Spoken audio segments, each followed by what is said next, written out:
Hello நண்பா, நம்ம Indian நேவிலிருந்து Agniveer எம்ஆருக்கான notification release பண்ணியிருக்காங்க. அதாவது 2027க்கான பேட்ச் 1 பேட்ச் 2க்கு ஒரே நோட்டிஃபிகேஷனாக ரிலீஸ் பண்ணியிருக்காங்க. ஓகேங்களா. ஸோ இதுக்கான சேலரி பார்த்தீங்கன்னா உங்களுக்கு பேசிக் சேலரியே 30,000 வரைக்கும் சேலரி இருக்குது. ஸோ அது போக நீங்கள் ரிஸ்க்கான ஏரியாவில், அதாவது கடலில் ஒர்க் பண்ணுறீங்க இல்லையா, அதால் உங்களுக்கு சேலரி வந்து 40,000 வரைக்கும் உங்களுக்கு சேலரி இருக்கும். ஸோ மேல் அண்ட் ஃபீமேல் 2 பேருமே அப்ளை பண்ணிக்கலாம்.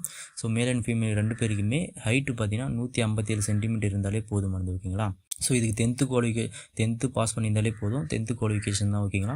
ஸோ இதுக்கான ஏஜ் லிமிட் பார்த்தீங்கன்னா 17 வயசுலேருந்து 21 வயசு இருக்கிறவங்க அப்ளை பண்ணிக்கலாம். ஸோ நம்ம ஏஜ் பார்க்குறதோட நம்ம அவங்க கொடுத்துருக்கூடிய டேட்டா பற்றி பார்த்தா அந்த டேட்டா பற்றிக்குள்ளே நம்ம ஏஜ் இருந்துச்சுன்னா நம்ம அப்ளை பண்ணிக்கலாம். ஓகேங்களா. ஸோ அதுக்கான டேட்டா பார்த்து நான் வீடியோவில் சொல்கிறேன். ஸோ அதுக்கப்புறம் பார்த்தீங்கன்னா எஸ்எஸ்ஆர் அண்டு எஸ்எஸ்ஆர் மெடிக்கல் அசிஸ்டண்ட்டுக்கு 2த்துக்குமே நம்ம சேனலில் நோட்டிஃபிகேஷன் ரிலீஸ் பண்ணியிருக்கேன். ஓகேங்களா. ஸோ அந்த நோட்டிஃபிகேஷன் போய் பார்க்காதவங்க போய் பாருங்கள். ஸோ எஸ்எஸ்ஆர் மெடிக்கல் அசிஸ்டண்ட் வந்து ரெகுலர் பேஸ், அதாவது பர்மனெண்ட் ஜாப் தான். ஸோ அதுக்கு 20 இயர்ஸ் வரைக்கும் ஒர்க் பண்ணிக்கலாம். ஸோ அந்த வீடியோ பார்க்காதவங்க அதுக்கான குவாலிஃபிகேஷன் ஏஜ் லிமிட் இருந்துச்சுன்னா ஃபஸ்ட்டு அதுக்கு அப்ளை பண்ண பாருங்கள். ஸோ மொத்தம் இது அக்னிவீர் எம்ஆர் சேர்த்தா மொத்தம் 3 போஸ்ட்டுக்கு நோட்டிஃபிகேஷன் நம்ம சேனலில் போட்டிருப்போம். ஸோ அதில் எது பெஸ்ட்டாக இருக்கோ, உங்களுக்கான குவாலிஃபிகேஷன் உங்களுக்கு எது கரெக்டாக இருக்குமோ அதை அப்ளை பண்ணுங்கள். ஏன்னா ஒரு போஸ்ட்டுக்கு அப்ளை பண்ணுங்கள். இல்லை எல்லா போஸ்ட்டுக்குமே எனக்கு குவாலிஃபிகேஷன் ஏஜ் லிமிட் எல்லாமே கரெக்டாக இருக்குன்னா நீங்கள் 3 போஸ்ட்டுக்குமே அப்ளை பண்ணாமல் பண்ணிக்கலாம். ஸோ 3 போஸ்ட்டுக்குமே ஃபிசிக்கல் டெஸ்ட்டு பார்த்தீங்கன்னா ரன்னிங் பார்த்தீங்கன்னா இருக்குது 6 நிமிஷம் வரைக்கும். 1500 மீட்டர் ரன்னிங் வந்து 6 நிமிஷம் வரைக்கும் நம்ம ரீச் பண்ணுற வரைக்கும் டைம் இருக்குது. ஓகேங்களா. ஸோ ரன்னிங்கில் டைமிங் கம்மியாக இருக்குன்னு சொல்கிறவங்களுக்கு இந்த இந்தியன் நேவியில் டைம் அதிகமாகவே கொடுத்துருக்காங்க. ஸோ இதுக்கு அப்ளை பண்ண பாருங்கள். அதேமாதிரி NCCC சர்டிஃபிகேட் வச்சுருவங்களுக்கு ஃபஸ்ட் ஸ்டேஜ் எக்ஸாம் இல்லை. ஓகேங்களா. ஸ்டேஜ் 1 எக்ஸாமு அவங்களுக்கு இல்லை. ஓகேங்களா. ஸோ இப்போ பார்த்தீங்கன்னா இந்தியன் நேவியில் அக்னிவீர் எம்ஆருக்கான நோட்டிஃபிகேஷன் பற்றி தான் A to Z இன்ஃபர்மேஷனாக டீட்டெயிலாக பார்க்க. ஓகேங்களா. வீடியோக்குள்ளே பார்த்தீங்கன்னா நம்ம சேனல் லைக் அண்ட் சப்ஸ்கிரைப் பண்ணிக்கலாம். கூடவே பெல் ஐக்கன் கிளிக் பண்ணிக்கோங்க. அப்போ தான் நான் போடக்கூடிய வீடியோ, நான் கொடுக்கக்கூடிய இன்ஃபர்மேஷன் உங்களுக்கு நோட்டிஃபிகேஷன் வரும். ஸோ ஓகே நண்பா, இப்போ இதுதான் அவங்க கொடுத்துருக்கூடிய நோட்டிஃபிகேஷன் A to Z இன்ஃபர்மேஷனை டீட்டெயிலாக பார்க்கலாம். ஒவ்வொரு பாயிண்ட்டும் ஃபுல் டீட்டெயிலாக பார்ப்போம். ஓகேங்களா. ஸோ இப்போ பார்த்தீங்கன்னா உங்களுக்கு அப்ளிகேஷன் ஸ்டார்டிங் டேட்டு பார்த்தீங்கன்னா மார்ச் 14, அதாவது 2 டேஸ்க்கு முன்னாடி அப்ளிகேஷன் டேட்டு ஓப்பன் ஆகிடுச்சு. ஓகேங்களா. ஸோ இப்போ போய் அப்ளை பண்ணுறவங்க அப்ளை பண்ணுங்கள். ஓகேங்களா. ஸோ இதுக்கான லாஸ்ட் டேட்டு பார்த்தீங்கன்னா ஏப்ரல் 6 வரைக்கும் உங்களுக்கு டைம் இருக்குது. ஸோ 2 பேட்சுக்குமே 2027 பேட்ச் 1 பேட்ச் 2 2த்துக்குமே மார்ச் 14 ஓப்பன் ஆகும். 2த்துக்குமே ஒரே டைம்லேயே அப்ளை பண்ணிக்கலாம். ஓகே, நீங்கள் எதுக்கு குவாலிஃபிகேஷன் இருக்குன்னு சொல்லிட்டு பார்த்து அப்ளை 2027க்கு பேட்ச் 1க்கு எலிஜிபிள் இருக்கீங்களா, டேட்டா இதெல்லாம் கரெக்டாக இருக்கான்னு சொல்லிட்டு பார்த்து அப்ளை பண்ணுங்கள். 2க்கும் எதுக்கு எலிஜிபிளாக இருக்கீங்களோ அதுக்கேற்ற மாதிரி அப்ளை பண்ணிக்குவீங்களா. ஸோ அதுக்கப்புறம் பார்த்தீங்கன்னா நீங்கள் அப்ளை பண்ணும்போது எதனா மிஸ்டேக் பண்ணி அப்ளை பண்ணிங்கன்னா கரெக்ஷன் விண்டோ ஓப்பன் ஆகுது. ஸோ அது வந்து ஏப்ரல் 10-11 இதுக்கான கரெக்ஷன் விண்டோ ஓப்பன் ஆகுது. ஸோ அப்போ எதனா மிஸ்டேக் பண்ணிங்கன்னா கரெக்ஷன் பண்ணிக்கிங்க. ஓகேங்களா. ஸோ அதுக்கப்புறம் ஸ்டேஜ் 1 எக்ஸாம் பார்த்தீங்கன்னா உங்களுக்கு மே மந்த்து, இந்த இன்னொரு 2 மந்தில் உங்களுக்கான எக்ஸாம் நடக்கும். ஸோ அது வந்து ஸ்டேஜ் 1 எக்ஸாம். ஓகேங்களா. ஸோ மே ஜூன் உங்களுக்கான எக்ஸாம் நடக்கும், ஸ்டேஜ் 1 எக்ஸாம். அதுக்கப்புறம் பார்த்தீங்கன்னா ஸ்டேஜ் 2 2027 பேட்ச் 1 பேட்ச் 2க்கு தனித்தனியாக கொடுத்துருக்காங்க. ஓகேங்களா. நீங்கள் 2027 பேட்ச் 1க்கு அப்ளை பண்ணுறீங்கன்னா ஸோ உங்களுக்கு டிசம்பர்லேயே நீங்கள் ட்ரைனிங்கில் இருப்பீங்க. டிசம்பர்லேயே நீங்கள் ட்ரைனிங் எல்லாம் ப்ராசஸ் முடிஞ்சு எல்லாம் செலக்ட் ஆகியிருந்தீங்கன்னா நீங்கள் ட்ரைனிங்கில் இருப்பீங்க டிசம்பரில். அதுவே 2027 பேட்ச் 2க்கு ஸ்டேஜ் 2 எக்ஸாம் பார்த்தீங்கன்னா எல்லா ப்ராசஸ் முடிஞ்சு நெக்ஸ்ட் இயர் மே மாதம் நீங்கள் ட்ரைனிங்கில் இருப்பீங்க செலக்ட் ஆகியிருந்தீங்கன்னா. ஓகேங்களா. ஸோ கரெக்டாக புரிஞ்சுக்கணும்னு நினைக்கிறேன். ஸோ இதுக்கான application starting date March 14, last date April 6. ஓகேங்களா. ஸோ குயிக்காக அப்ளை பண்ண பாருங்கள்.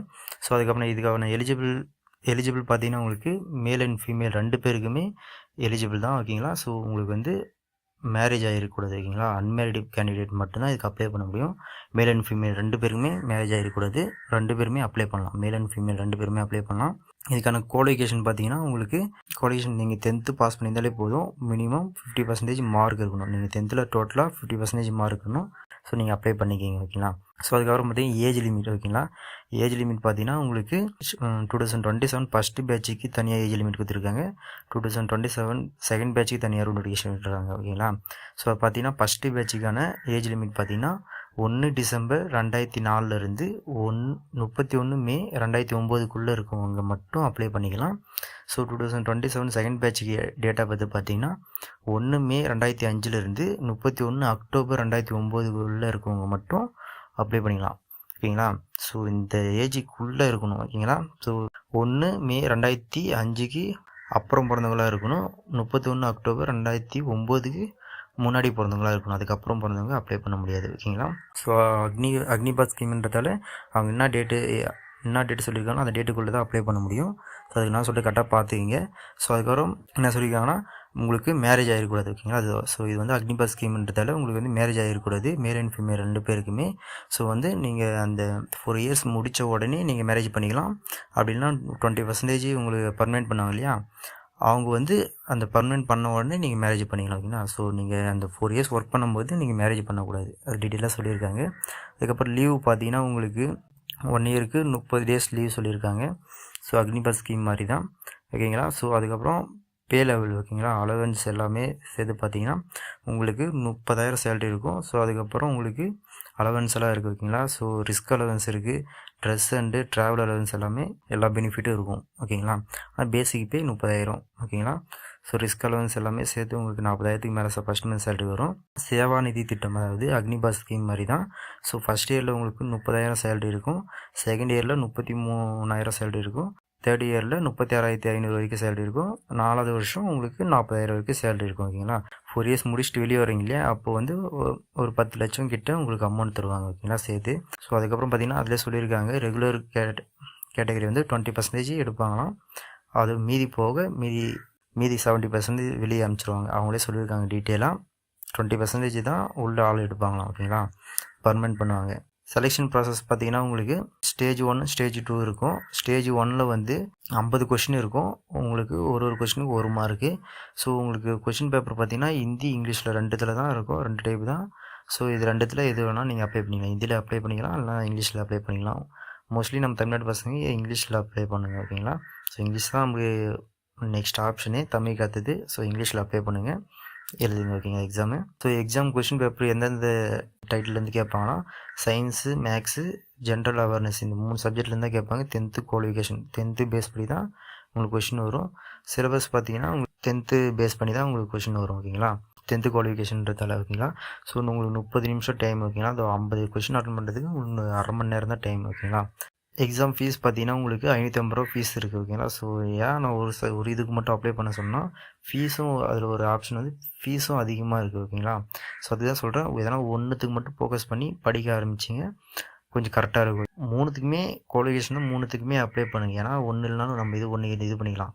அதுவே ஒரு குவாலிஃபிகேஷன் மட்டும்தான், நான் ஒன்றுத்துக்கு மட்டும் தான் குவாலிஃபிகேஷன் இருக்குன்னா அப்போ அதுக்கு மட்டும் ஃபோக்கஸ் பண்ணி அது ஒன்றுத்துக்கு மட்டும் அப்ளை பண்ணுங்க. ஓகேங்களா. ஸோ ஃபீஸ் பார்த்தீங்கன்னா உங்களுக்கு 550 ரூபா ஃபீஸ் இருக்கும். இப்போ ப்ளஸ் ஜிஎஸ்டியோட சேர்த்து கட்டுற மாதிரி இருக்கும், 650 ரூபா ஃபீஸ் வரும்னு நினைக்கிறேன். ஸோ அதுக்கப்புறம் பார்த்தீங்கன்னா ஸ்டேஜ் 2ல் வந்து ஃபிசிக்கல் ஃபிட்னஸ் டெஸ்ட் இருக்கும். அதுக்கப்புறம் திரும்ப ஒரு ரிட்டன் எக்ஸாம் இருக்குது. ரிட்டன் எக்ஸாம் வந்து அதே தான். ஓகேங்களா. ஸோ அதே சேம் சிலபஸ் தான். அதுக்கப்புறம் பார்த்தீங்கன்னா மெடிக்கல் டெஸ்ட். இது 3 ப்ராசஸ் தான் இருக்குது. ஓகேங்களா. ஃபிட்னஸ் டெஸ்ட்டு, அதுக்கப்புறம் ரிட்டன் எக்ஸாமு, அதுக்கப்புறம் மெடிக்கல் டெஸ்ட். ஓகேங்களா. இது 3 ஸ்டேஜ் தான். அதுக்கப்புறம் பார்த்தீங்கன்னா என்சிசி சொல்லியிருந்தேன் இல்லையா ஸ்டார்டிங்லேயே, என்சிசி சர்டிஃபிகேட் வச்சவங்களுக்கு ஒரு பெனிஃபிட்டு, ஸ்டேஜ் 1 எக்ஸாம் இல்லை, நீங்கள் ஸ்ட்ரைட்டாக ஃபிசிக்கல் எக்ஸாம் அட்டன் பண்ணுவீங்க. அதுக்கப்புறம் ஸ்டேஜ் 2 எக்ஸாம் இருக்கும், அதுக்கப்புறம் மெடிக்கல். ஓகேங்களா. இது 3 ப்ராசஸ் தான் உங்களுக்கு. ஸ்டேஜ் 1 எக்ஸாம் இல்லை. ஓகேங்களா. என்சிசி சர்டிஃபிகேட் வச்சுருக்கவங்களுக்கு. ஸோ எப்படி அப்ளை பண்ணியிருக்குன்னு சொல்லியிருக்காங்க. ஸோ அதை டீட்டெயிலாக பார்த்துக்குங்க.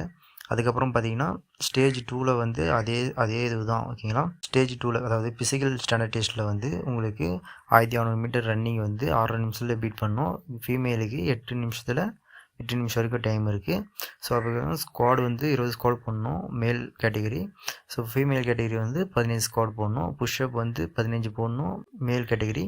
ஸோ ஃபீமேல் கேட்டகரி வந்து பார்த்தீங்கன்னா 10 போடணும். ஓகேங்களா.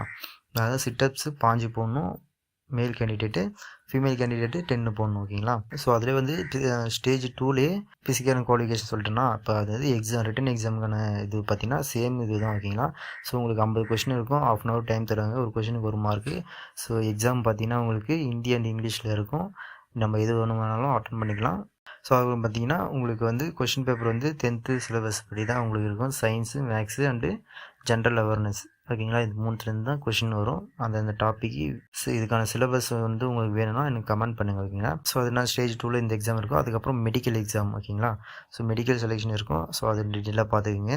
அதுக்கப்புறம் கண்ணாடி போட்டிருக்கோங்க எலிஜிபிள் சொல்லியிருந்தேன் இல்லையா, கண்ணாடி போடாமல் உங்களுக்கு 6/12 6/12 இருக்கலாம் 2 கண்லேயும். கண்ணாடி போட்டு 6/6 இருக்கணும் 2 கண்ணுமே ஓகேங்களா. 6/6 இருந்தால் தான் எலிஜிபிள், கண்ணாடி போட்டு தான் ஓகேங்களா. ஸோ அது என்ன சொல்லி டீட்டெயிலாக பார்த்துங்க. ட்ரைனிங் பார்த்தீங்கன்னா உங்களுக்கு 2027 ஃபஸ்ட்டு பேட்சுக்கு வந்து டிசம்பரில் உங்களுக்கு ட்ரைனிங் இருக்கும் ஓகேங்களா. அதுவே செகண்ட் பேட்சுக்கு வந்து மே மாதம், நெக்ஸ்ட் இயர் மே மாதம் உங்களுக்கு ட்ரைனிங் இருக்குன்னு சொல்லியிருக்காங்க ஓகேங்களா. ஸோ என்சிசி சர்டிஃபிகேட் வச்சவங்களுக்கு ஃபஸ்ட் ஸ்டேஜ் எக்ஸாம் இல்லை, அது சொல்லியிருக்காங்க இம்பார்ட்டண்ட்டாக. ஸோ சீக்கிரமாக அப்ளை பண்ண பாருங்கள். எந்த ஒரு டவுட் இருந்தாலும் எனக்கு கமெண்ட் பண்ணுங்கள் ஓகேங்களா. ஸோ லாஸ்ட் டேட்டு பார்த்தீங்கன்னா ஏப்ரல் 6ஆம் தேதி, அதாவது நெக்ஸ்ட் மந்த்து 6ஆம் தேதி வரைக்கும் உங்களுக்கு டைம் இருக்குது, அதுக்குள்ளே அப்ளை பண்ண பாருங்கள். ஸோ எந்த ஒரு டவுட்டாக இருந்தாலும் எனக்கு கமெண்ட் பண்ணுங்கள். நோட்டிஃபிகேஷன் PDF வந்து நான் டிஸ்கிரிப்ஷன் லிங்காக தந்துடுறேன். இதுக்கான அப்ளிகேஷன் லிங்க்கும் நான் டிஸ்கிரிப்ஷன் தரேன், நீங்கள் கிளிக் பண்ணி அப்ளை பண்ணிக்கோங்க ஓகேங்களா. ஸோ ஓகே நண்பா, பார்த்து அப்ளை பண்ணுங்கள். இதுக்கான குவாலிஃபிகேஷன் இருந்துச்சுன்னா 3த்துக்கும் இருந்துச்சுன்னா 3த்துக்கும் அப்ளை பண்ண முடிஞ்சுன்னா அப்ளை பண்ணுங்கள். இல்லைனா இந்த 3த்தில் எது உங்களுக்கு பெஸ்ட்டு, உங்களுக்கு எது கரெக்டாக இருக்குமோ அது மட்டும் அப்ளை பண்ணி நீங்கள் எக்ஸாம் படிக்க ஆரம்பிச்சிருங்க ஓகேங்களா. ஸோ ஓகே நண்பா, பார்த்து அப்ளை பண்ணுங்கள். டேக் கேர், பாய்.